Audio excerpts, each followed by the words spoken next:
Ating mga Bible sa Matthew chapter 9. At babasahin natin ang mga talatang 1 hanggang 8. Ganito ang sinasabi. Pagkatapos sumakay sa isang bangka, tumawid si Jesus at dumating sa kanyang sariling bayan.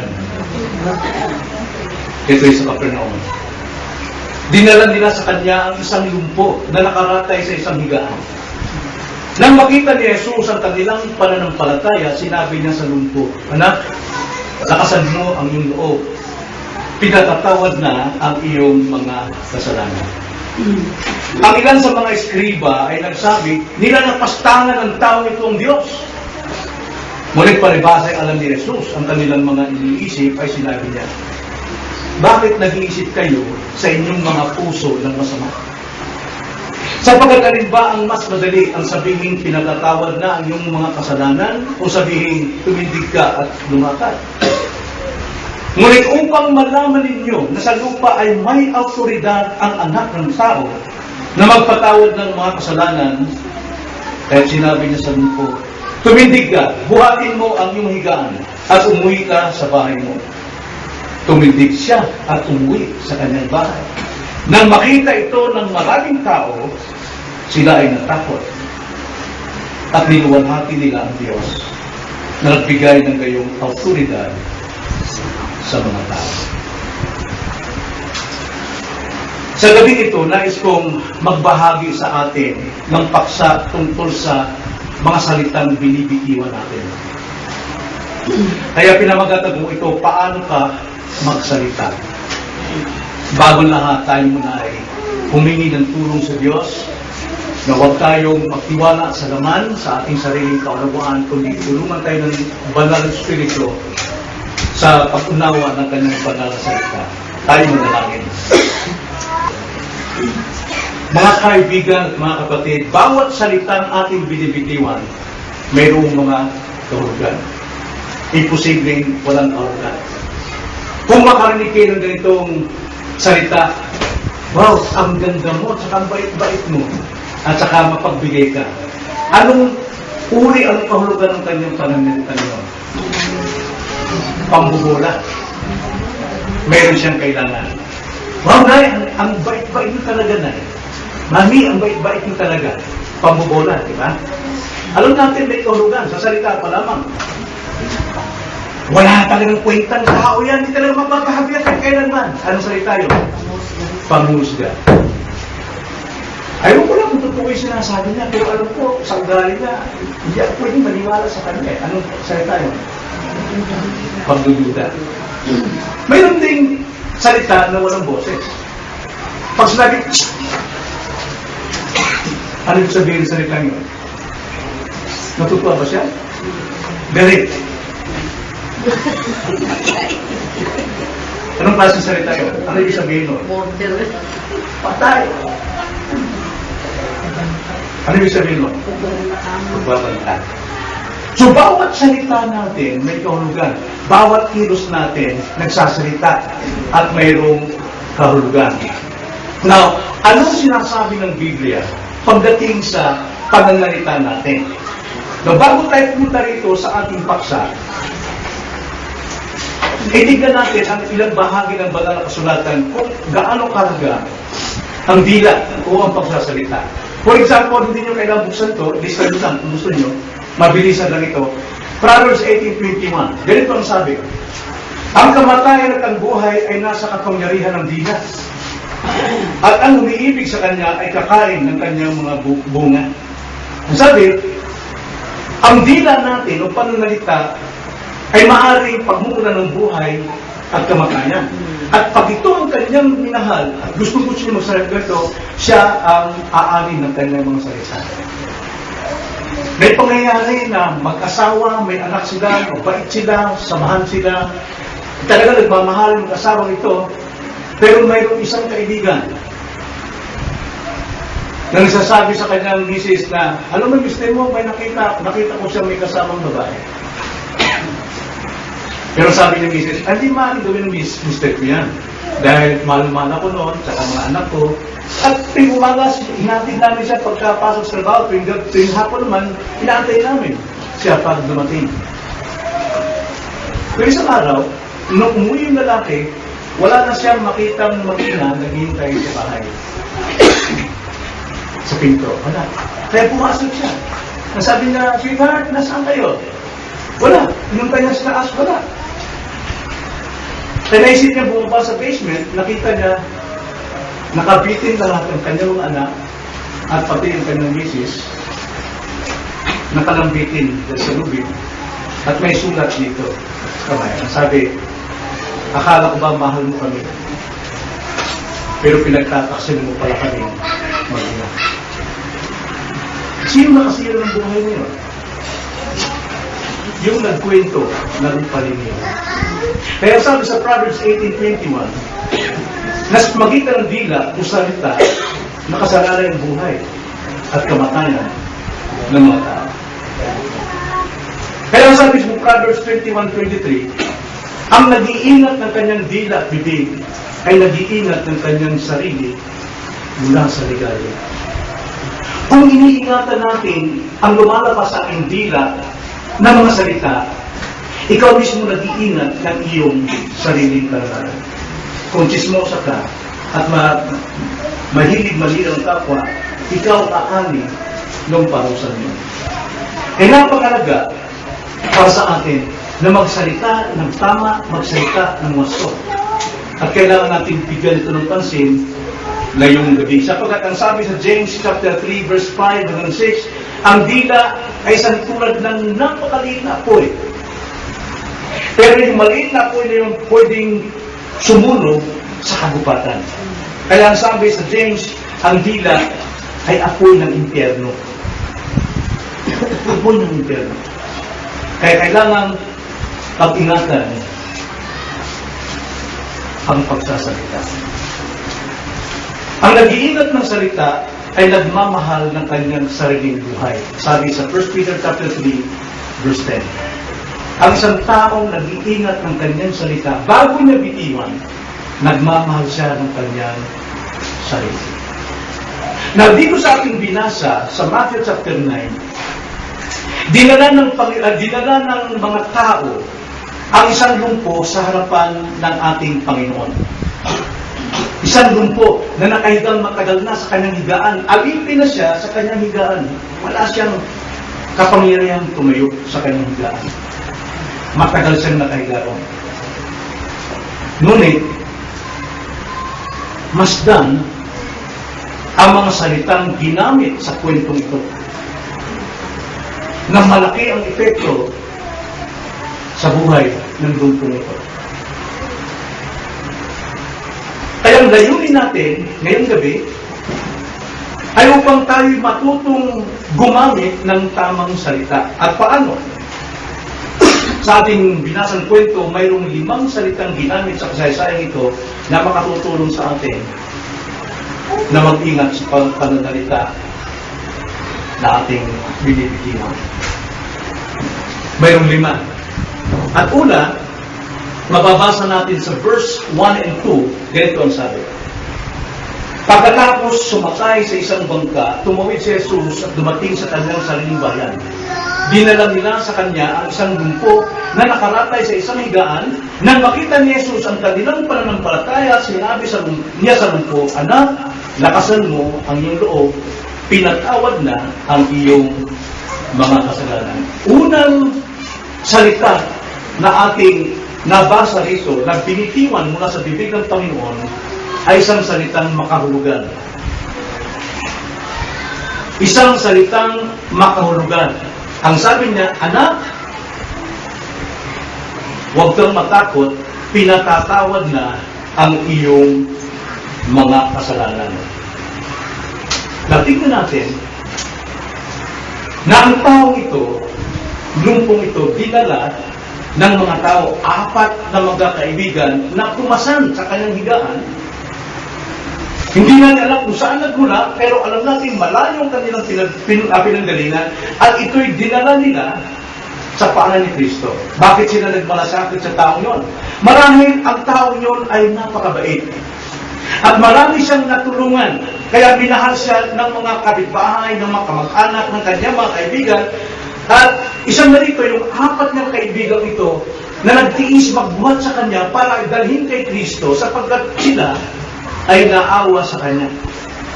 Dahil sa panahon yun, alam ng mga tao, lahat ng Hudyo, na kapag ang isang tao sa panahon ito mayroong karamdaman, siya ay sinumpa ng Diyos dahil siya ay makasalanan. Yun ang konteksto mo. Once na isang tao mayroong karamdaman, condemned siya ng Diyos. Dahil ang kanyang karamdaman, buhat sa kanyang kasalanan. Kaya itong 4 na tao ito, grabe ang kanilang pagdadalamhati sa kanya. Dahil marahil sila yung natulungan ng tao ito. At nagkasala ang kanilang kaibigan. At resulta, siya'y nalumpo. Kaya nagkaisa silang dalhin kay Kristo ang tao ito. At nung pagdating ng mga tao ito sa mismong bahay na tinirhan ng Panginoon, anong sinabi sa talata? Nakita ng Panginoon ang alin? Anong nakita ng Panginoon? Ang pananampalataya nila. Hindi pananampalataya ng lumpo. Walang pananampalataya ng lumpo. Sabi sa verse 2, dinala sa kanya ang isang lumpo na nakaratay sa isang higaan nang makita ni Jesus ang kanilang pananampalataya. Nakita ni Jesus ang pananampalataya ng 4 na taong nagpasan sa kanilang kaibigan na lumpo. At nakikita ng Panginoon na walang ibang layunin ang puso ng mga tao ito, kundi ang hangaring gumaling ang kanilang kaibigan. At alam nila na ang makapagpapagaling lamang sa kanila ay si Kristo. Dahil alam nila sa balita na itong si Kristo ay hindi lamang basta tao, kundi siya ay isang sugo mula sa Diyos. At walang ibang makapagpapagaling sa time na yun ng karamdaman maliban ng Diyos. Kaya yung kanilang panampalataya, tama. Ang kanilang sinasampalatayanan ay si Kristo. At kilala nila si Kristo na siya ay isang Diyos. So hanggang nilang makapiling ang tao ito na matagal pang panahon, kaya gusto nilang gumaling. At nakita ng Panginoon ang pagmamalasakit ng mga tao. Mayroon pa tayong pagmamalasakit sa mga tao may karamdaman? Sila ba'y binibisita natin para sila'y palakasin sa pananampalataya? Kaya nung makita ng Panginoon ang pananampalataya noong nagmalasakit sa lumpo, sinabihan niya ang lumpo, anak,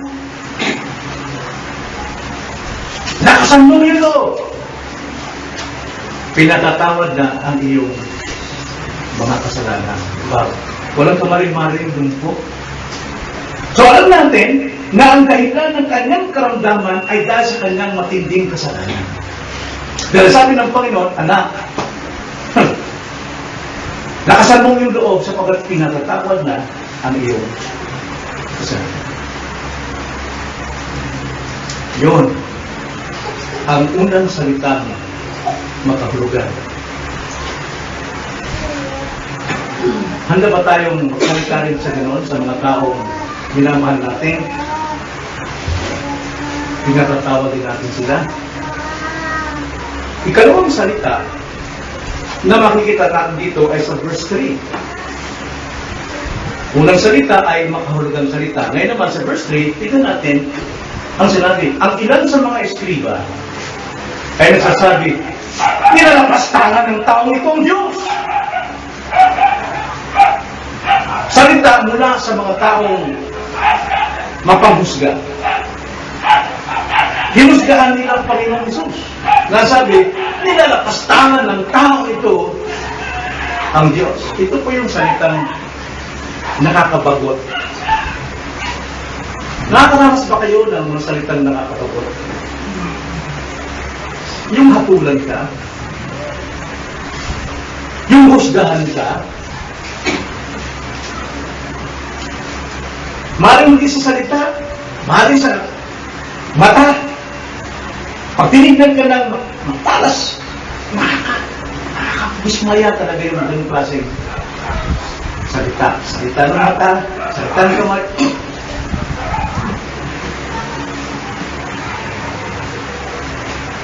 May mag-asawa ng araw pagka may problema kami sa aming mga anak.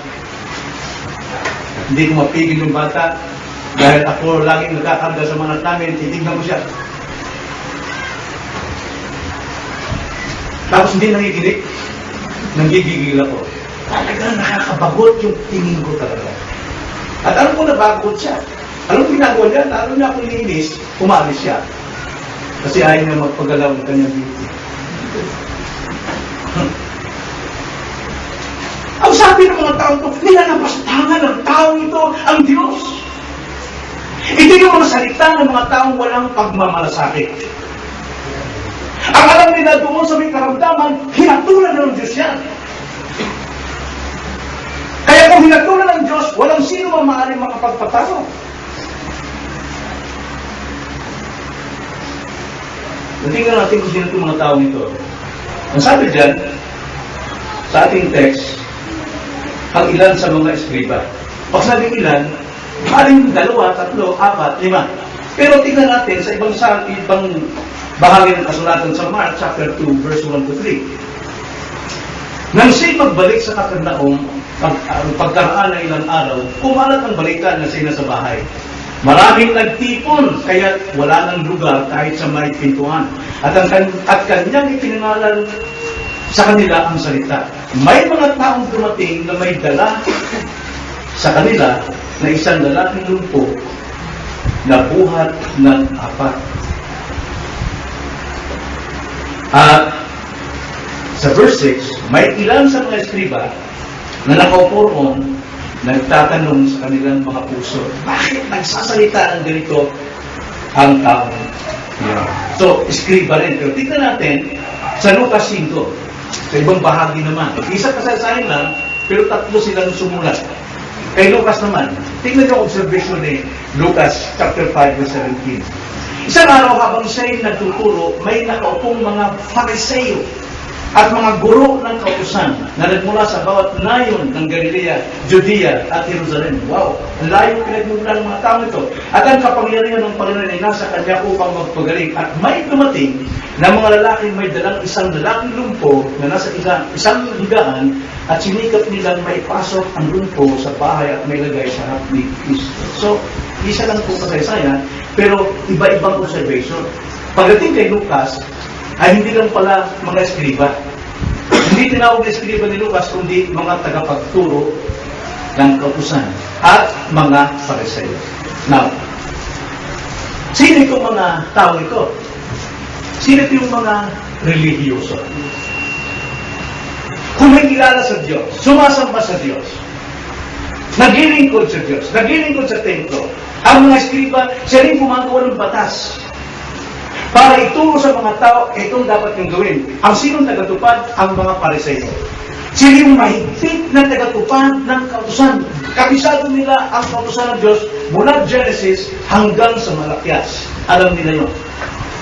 Kaya kung tawagin mga Pharisees, mga separated ones, sapagkat sila yung mga taong righteous, walang makakahigit sa kanila pagdating sa pagsunod sa kautusan. So ito yung mga taong religyoso, and yet, mga mapanghusga. Okay? Hindi porke sabihin mo Kristiyano ka, pero kung mapanghusga ka, isa kang religyoso naman. So, ang mga taong pinagsalita na walang pagmamalasakit, ang kanilang salita ay salita ng mga taong mapaghusga. Sa pagturo nila, ng tao may sakit, hinatulan ng Diyos yan, wala ng pag-asa. Nakarinig ba tayo nila? Wala ng pag-asa tao yan. Talagang masama yan. And yet, sumasamba tayo sa Diyos.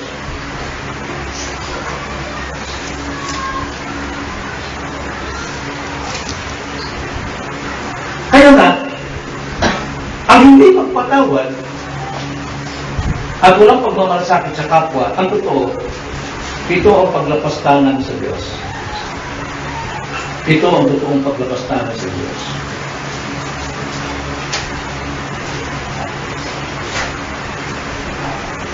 Hindi nyo masdan yun. Bakit sabihin natin lumalapastangan sila sa Diyos? Basahin natin muli ang verse 3. Ang ilan sa mga eskriba mga Pariseo, nasabi, nilalapastangan ng taong ito ang Diyos. Yung emphasis doon, ako lang. Yung taong ito. Now, mahalaga pong malaman, bakit tinawag si Kristo na tao? At sa banal na kasulatan, kung inyong mababasa sa Matthew, inulit ng 29 times ang salitang anak ng tao. Si Jesus Christ mismo na sabi nun, ako ang anak ng tao. Sa Mark, naulit ng 13 times, anak ng tao. Lucas, naulit ng 26 times. Sa John, 12 times. Sa Acts, 1 time. Sa Revelations, 2 times. Now, ano po ibig sabihin? Bakit? Pag sinabing anak ng tao, nasabi ni Jesus Christ, ako ang anak ng tao, ang ibig niya sabihin, ako yung Diyos. Baliktad eh. Pag sinabing siya anak ng Diyos, ibig sabihin siya anak ng tao. Pag sinabi kang siya anak ng tao, siya yung Diyos. Sino ang sabi sa Daniel chapter 7? Daniel ito, nasa mga 600 years bago dumating si Christ, nakita ni Daniel ang pangitain mula sa langit. At pansinin niyo ang sinabi niya. Daniel 7 verse 13. Patuloy ako nakakita sa pangitain sa gabi.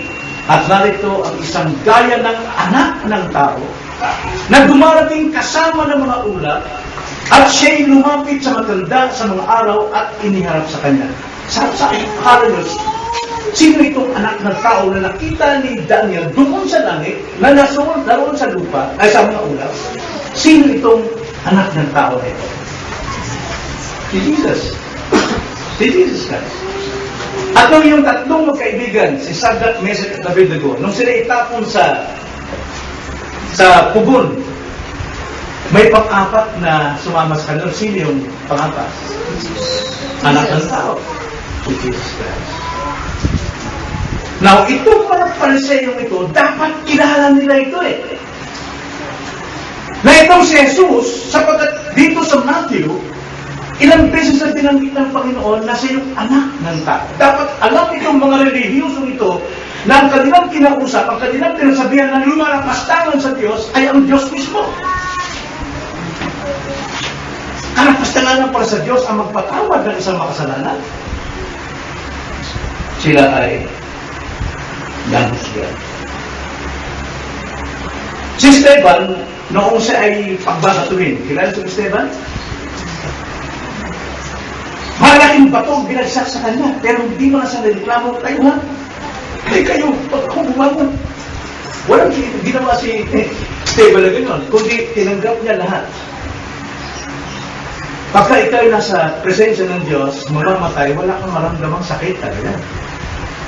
Pero anong sinabi niya? Tingnan natin ang Acts 7:56.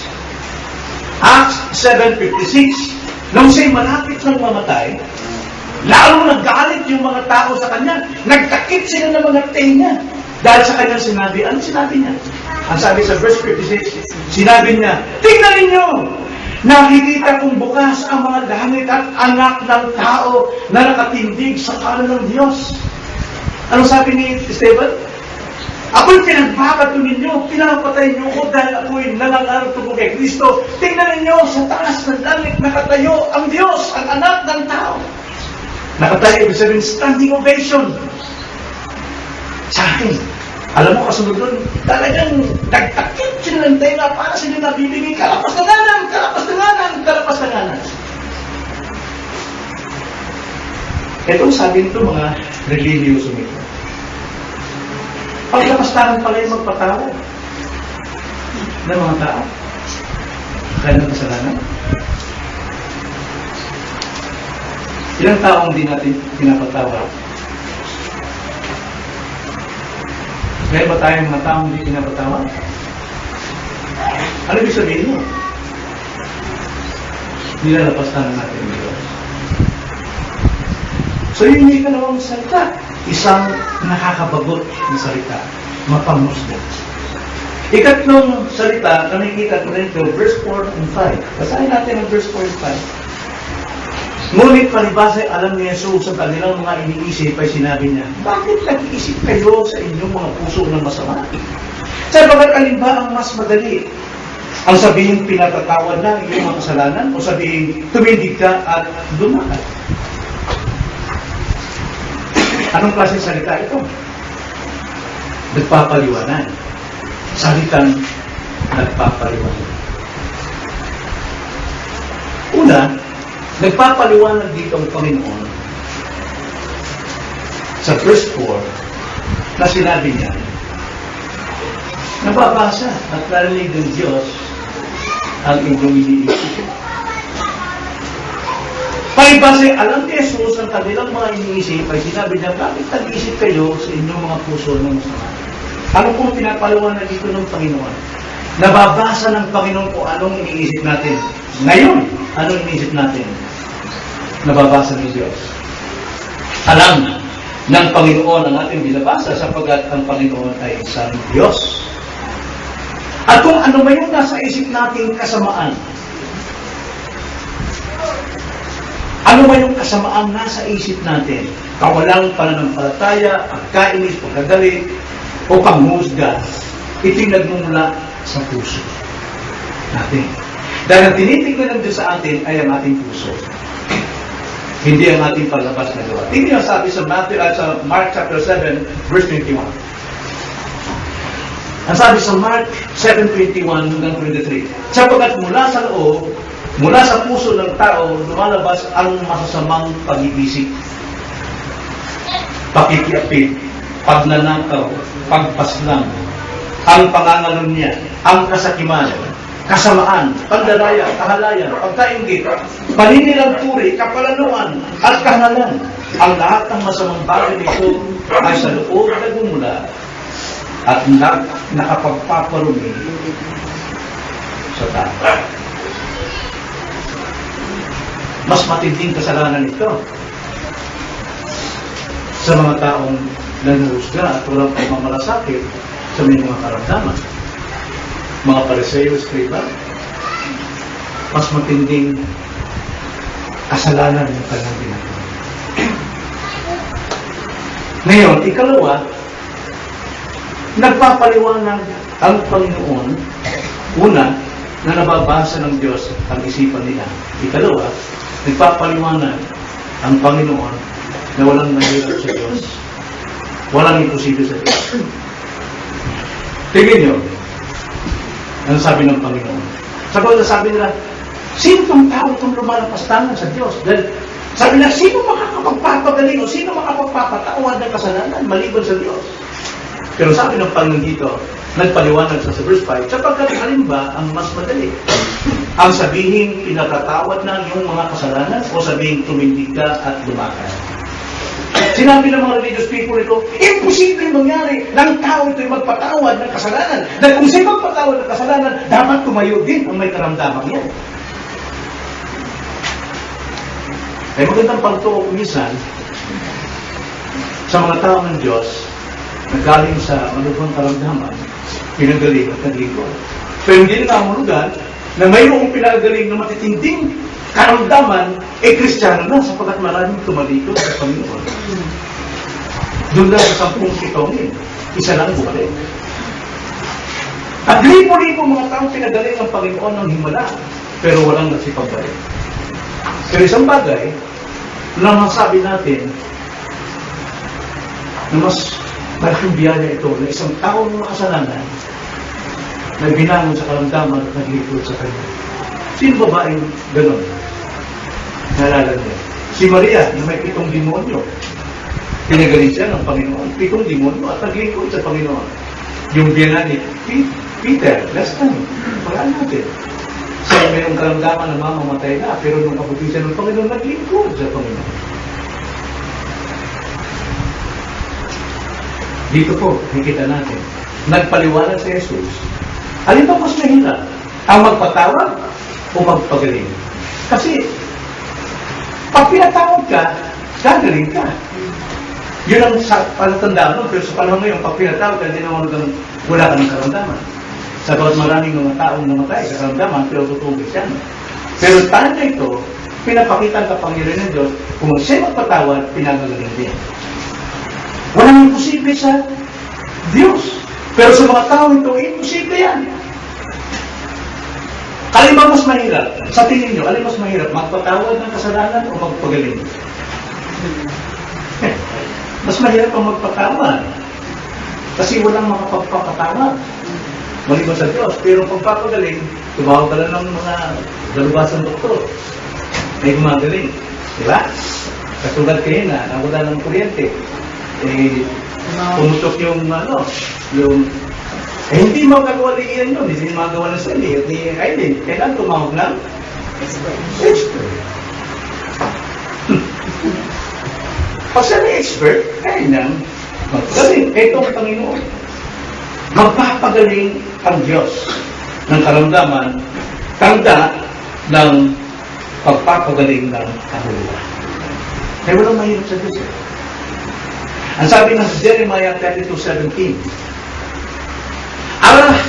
ang Panginoong Diyos, ikaw ang siyang gumawa ng langit at ng lupa sa pamamagitan ng iyong dakilang kapangyarihan at sa pamamagitan ng iyong ulat na kamay. Walang bagay na napakahirap sa iyo. Di ba? Ikit awit. Anong awit ito? Our Lord God, thou hast made the heavens and the earth by thy great power. Nothing is so difficult for thee. Walang difficult sa Panginoon eh. Walang mahirap sa Panginoon. Kaya kalapastangan nila, kalapastangan yung paghuhusga sa Panginoon sa Kristo. Kalapastangan nila, nahinusga nila ang Panginoon. Masama ang iniisip nila dahil ang taong masama, akala nila hindi na maaaring magawang patawarin ng Diyos. Kasi ibang bahagi ng kasulatan, may pinagaling din ng Panginoon na imposibleng pagalingin ng sino na doktor, pero gumaling. Mga pagpapalayas ng demonyo. Matthew 19:26. Ano sabi? Verse 25, nang marinig ito ng alagad, sila'y lubhang nagtaka at nagsabi, kung gayon, sino kaya ang maliligtas? Ngunit tinignan sila ni Jesus at sinabi sa kanila, sa mga tao, ito hindi maaaring mangyari. Ngunit sa Diyos, lahat ng mga bagay ay maaaring mangyari. Walang imposible sa Diyos. Kaya gaano man katindi ang iyong kasalanan, gaano man ito kaitim at kapula, at nilulugmok ang iyong kaluluwa, maging ang iyong pisikal na kalagayan, kaya patawarin ng Diyos yan at kaya ng mission. Sabi nga sa Isaiah 1:18, ang sabi sa Isaiah 1:18, pinalapit niya ang buong Israel. Dahil sa sobrang nilang kasalanan, pulang-pula ang kanilang kasalanan, itim na itim ang kanilang kasalanan, hindi umaamin na sila'y may karamdaman sa buong kalwa, mula sa tuktok hanggang talampakan, mayabang pa sila na hindi namin kailangan ng Diyos. Pwede kaming mabuhay na walang Diyos. Pwede kaming mabuhay sa aming sarili naman. At sinasabi nila, sobrang kasalanan namin at hindi na ito mapapatawad. Pero sabi ng Panginoon sa Isaiah 1:18, tumarin ko kayo ngayon. At ay mga tuwiran sa isa't isa, sabi ng Panginoon. Bagaman ang inyong mga kasalanan ay tulad ng matingkad na pula, ang mga ito'y magiging mapuputi na parang niyebe. Bagaman ito'y mapulang-mapula, ang mga ito'y magiging parang balahibo na lupa. Yan ang pangako ng Diyos. Kaya itong mga religious people na ito, mga religious ito, akala nila, wala nang kapatawaran sa mga makasalanan. Dahil ang tingin nila sa kanilang sarili, sila yung matuwid. Kaya kaya nilang mahusga sa iba. Kaya nilang mahusga na hindi na maaaring magbago ang tao yan, mamamatay na lang yan sa kasalanan niya. Wala nang pag-asa talagang maligtas yan. May narinig natin yan palagi. Kaya sabi nga ni Pablo, the same context, 1 Corinthians 4, verse 5. Ang sabi ni Pablo sa mga taong naroon na nagkipaghusgahan sa isa't isa, ang sabi niya, kaya pag muna kayong humatol ng anuman nang wala pa sa panahon hanggang sa dumating ang Panginoon. Siya ang magdadala sa liwanag sa mga bagay na nasa ngayon ay nakatagpo sa kadiliman. Nakatago sa kadiliman. At ibubunyan ang layunin ng mga puso. Kung magkagayon, ang bawat isa ay tatanggap ng papuri mula sa Diyos. Wala sa atin ang pangusga. Dahil ang tinutulog Panginoon sa mga Pariseo ito, wala sa atin ang pangusga. Sino bang tao na tingin natin makasalanan at hindi na maaaring magbago? At paulit-ulit na gumagawa ng kasamaan, masakit na masakit ang loob mo. Dahil hindi siya na pumapantay sa standard natin. Pero namumula tayo humatol na mula sa pasampan. Dahil ang Diyos lang mapagbabago. Walang imposible sa Diyos. Imposible para sa iyo, pero possible sa Diyos. Kaya na, yun ang salitang ikatlo, nagpapaliwanag. Dapat matulog tayo pagpaliwanag ng salita na may biyaya. Hindi pangusga. Hindi pagkahabi. At pang-apat, verses 6 to 7, tingin ang sabi. Now, bibigyan ko ng buhay yung salita ng Panginoon dito. Matapos siyang sinabi na, ano ba mas madaling gawin? Ang magpatawad ng kasalanan o magpagaling? Magsabi na, tumindig ka, lumakad ka. Na? Nagpapaliwanag siya. Pero matigas ang puso ng mga Pariseo nito, mga skriba. Kaya sa verse 6, sabi ng Panginoon, ngunit, upang malaman ninyo na sa lupa ay may autoridad ang tao na magpatawad ng mga kasalanan. At sinabi niya sa lungkot, tumindig ka, buhatin mo ang imigaan at umuwi ka sa bahay mo. Anong kasi panunod tayo? Hindi kadalasan ng mensahe, sumasabog tayo. Pero ang pagsabog ng salita ni Kristo rito ay banal. Hindi siya tulad sa atin na kapag tayo nagalit at sumabog ating salita, may kasamang malisya. Pero ang Panginoon, banal yung kanyang pagsabog ng salita.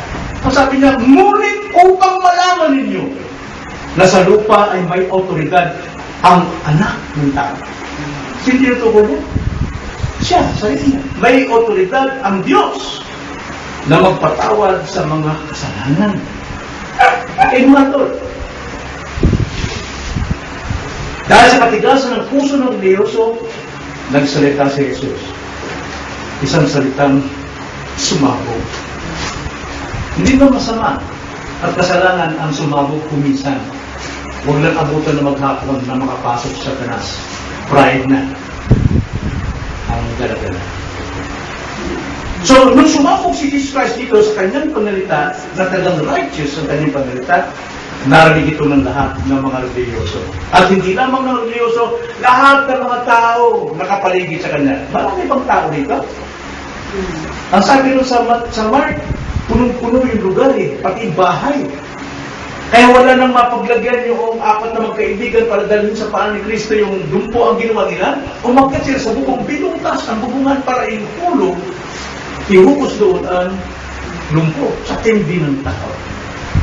At maging sa verse 8, makikita natin sa verse 8, nang makita ito ng maraming tao. Napakaraming tao po. Kaya yung pagsabog ng Panginoon ay narinig na lahat. Ingat din tayo pag sumabog tayo. Baka marinig din pati ng kapitbahay natin na nagmumula tayo. Sinasabi, POT na yan Yan. Ikaw na yan, tigas ang ulo mo. Ikaw, wala kang kwentang asawa, wala kang kwentang lalaki. Mahirap yun pagkakapitbahay natin na kami. Yun ang pagsabog na malisya, may kasalanan. Pero ang Panginoon, pagtutuloy, banal ito na kanyang sinabi. Anong salita ang sumabog mula kay Jesus? Anong salita? Sa ating text. Ano yung pinasabog niya? Ang pinasabog niya na salita na siya ay may kapangyarihang magpatawad na kasalanan. Pakinggan ninyo ito, mga kaibigan, na hanggang ngayon, nag-aako tayo as religious people, kumikilala tayo sa Diyos, pero wala pa rin tayong pagpapababa sa Diyos. Handang magpatawad ang Panginoon. Siyang may otoridad na magpatawad ng kasalanan. At paano ito makikita? Na ang pagpapatawad ng Diyos ay totoo. Inutusan niya yung lumpo Subukan niyo nga kung ikaw, lumpo, pinatawad na kita sa kasalanan mo. Tumambig ka dyan, lumakad ka, umuwi ka sa bahay niyo. Kaya mo kayo? Magagawa kayo? Hindi. Pero pinakita ng Panginoon na siya mayroong autoridad na magpatawad ng mga kasalanan. At pamagitan nun, tinuro niya ang lumpo at kanyang inutusan. Verse 6-7. Ngunit upang malaman ninyo sa lupa na may otoridad ang tao na magpatawad ng mga kasalanan, kaya sinabi sa lumpo, tumindig ka! Buhatin mo ang iyong higaan at umuwi ka sa bahay mo. Kaya sa verse 7 man, tumindig siya. At umuwi sa kanyang bahay. Ano pinapakita rito? Kung totoo ikaw ay isang taong pinatawad ni Kristo, susunod ka talaga sa salita ng Diyos. Susunod ka sa kalooban ni Kristo. Hindi mo pipilit ang katwiran mo. Hindi natin pipilit ang ating gusto. Pag sinabi ng Panginoon, kaya sabi niya sa John 14:21, sino mang nagtataglay ng aking salita at sinusunod ito, ito yung mga nagmamahal sa akin. Ako at ang Ama ay magpapakilala sa Kanya ng lubusan. Kating na tayo minsan ng Sunday, akala natin masunurin tayo, tapos another 5 Sundays, hindi na tayo dumadalo. Akala natin masunurin tayo sa Diyos. Hindi po yun. Nakikita ito na sumusunod.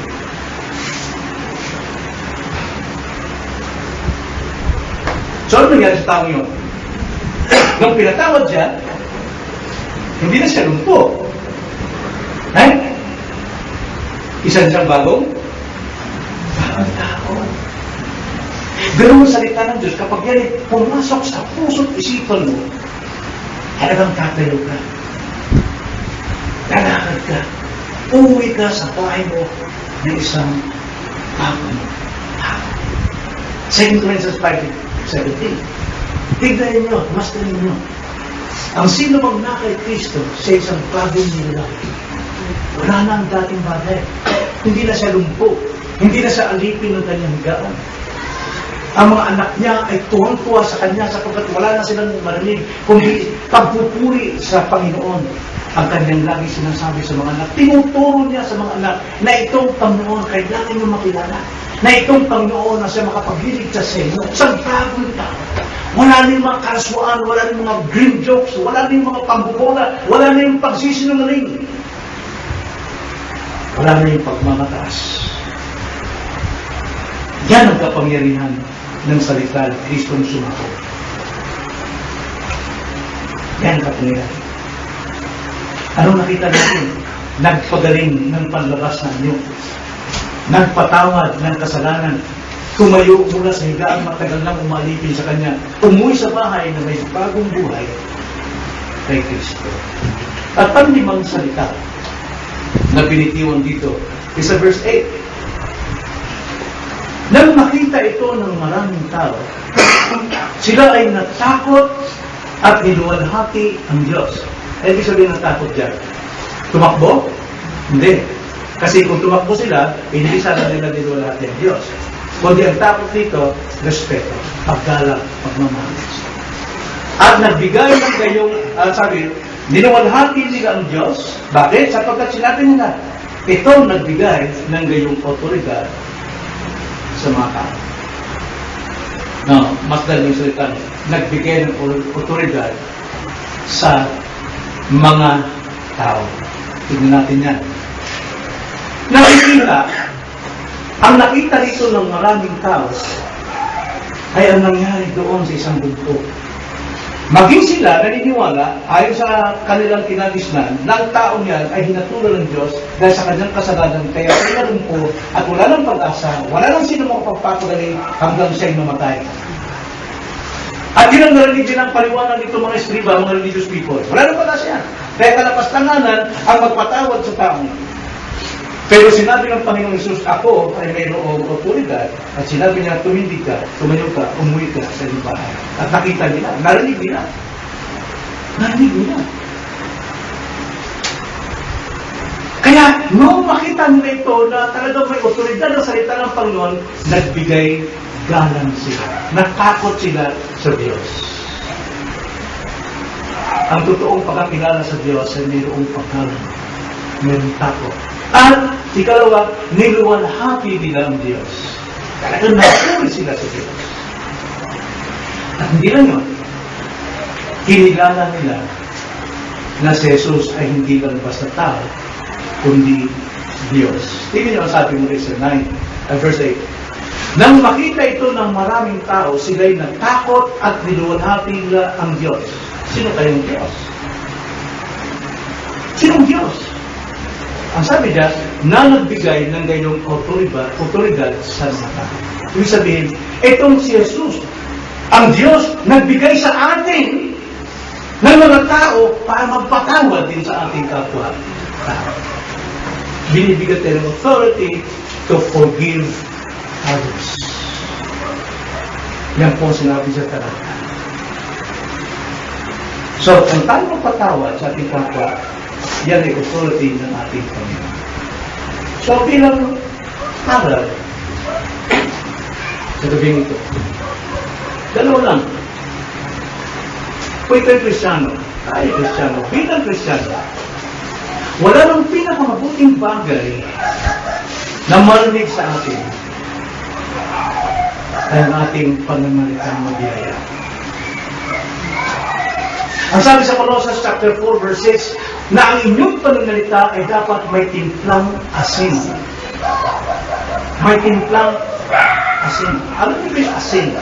Sa Old Testament, hindi maaaring magbigay sila ng sakripisyo sa Diyos. Hindi na magiging katanggap-tanggap sa Diyos kung hindi ito binubudburan ng asin. At pinipreserve yung kanilang sacrifice. Dapat mayroong asin. At yun ay tinatanggap ng Panginoon. At ganoon din sa ating pananalita, ang sabi sa Colossus 4:6, dapat ito'y may timplang asin. Hindi magiging katanggap-tanggap ng Diyos kung tayo'y mapanghusga, mapanlait, mapanira, at nagkukumplod tayo na wala ng pag-asa yung tao yan.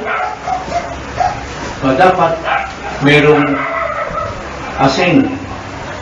Sapagkat ang isang salitang mabanayad, alam niyo kung saan hinahintulad ito? Hinahintulad ito sa isang mansanas na ginto sa platong pila. Tingnan ang sabi sa Proverbs 25:11.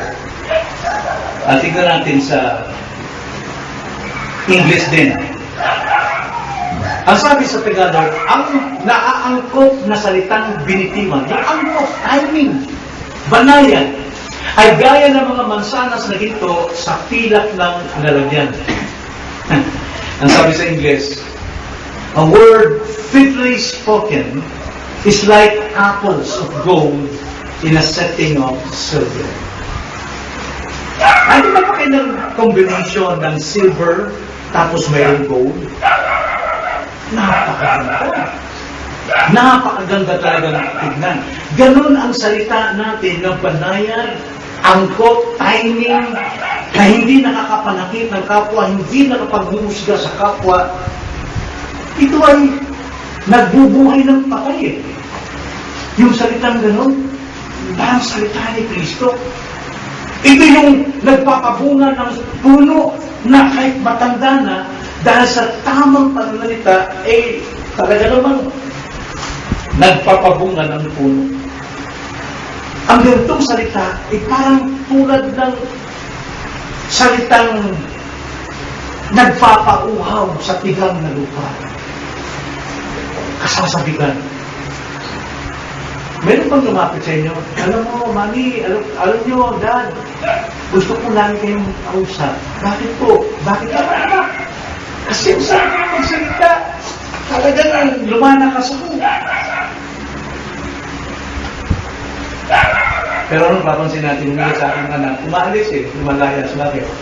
Kaya sa ng salita natin. Hindi ang to. Sinisiraan natin mismo ang ating sariling anak. Ingat. Wala nang pinakamagandang bagay na maaaring marinig sa atin bilang Kristiyano ay maringgan tayo ng pananalitang mabiyaya. Mabiyaya. Dahil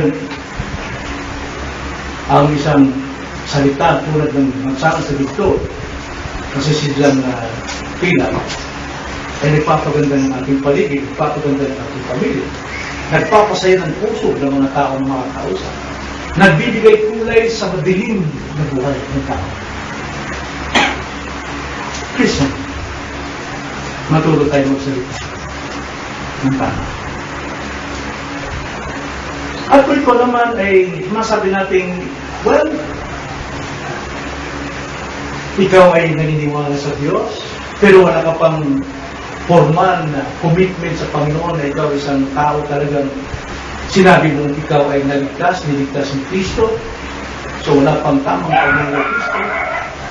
Kahit anong pilit mong pagbabago ng iyong pananalita, hindi ito mapapanatili. Panandalian lang yan. Dahil ang dapat mabago sa inyo ay ang inyong puso. Kailangan isilang na muli ng Diyos ang puso, sapagkat mula sa puso lahat ng kasamaan lumalabas sa ating labi. Nabasa natin kayo na Mark 7:21-30. Kailangan mo muna isuko ang iyong sarili kay Kristo.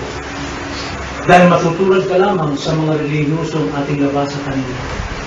Bagamat kumikilala sa Diyos, sumusunod ng mahigpit sa batas ng Diyos, pero mapamusga sila sa kapwa at higit sa lahat, nilalapastanan nila mismo ang Diyos dahil sa kanilang batas. May batas ba tayong pinili sa bahay? Kung hindi mo gagawin ito, hindi ka kakain, hindi ka papasok sa eskwelahan, hindi ka pwedeng naligo, ay dito yung batas mo na. Sama lang po. Kung di ang gawin natin yung batas ng Diyos, dapat mag-aral sa atin. Yan na yung nagagawa sa devotion.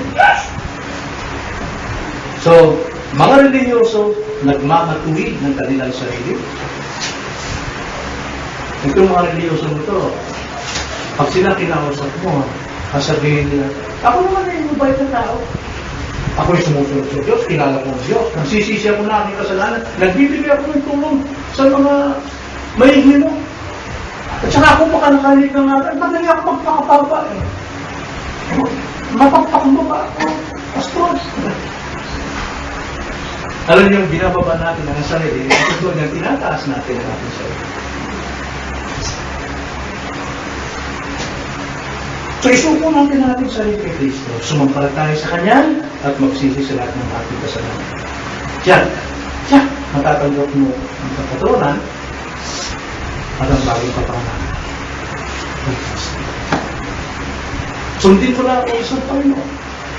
Kaya kang paturanin, tumindig ka, tumayo ka, sumahag ka, at umuwi ka ng may bagong buhay kay Kristo. Ay, maraming ito. Panginoon, nagpapasalamat kami sa gabi ito. Tunay, Lord, na dapat naming ingatan ang aming pong mga pananalitang lumalabas sa aming labi, sapagkat nakasalanan nito ay buhay at kamatayan sa aming kapwa. At maging sa aming sarili, sapagkat kung kami nag-iingat ng aming mga salita, iniingatan din namin ang aming mga sarili. Nawa, ang salita namin, ang lumalabas sa aming kilos at luwa, nagsasalita ito ng biyaya sa mga taong makakita. At hindi ito paghahatol, pagliliit, at paghamak sa kapwa, kundi magbibigay walhati sa iyong dakilang Panginoon. Sa aming dalangin sa pangalan ng Panginoon Jesus.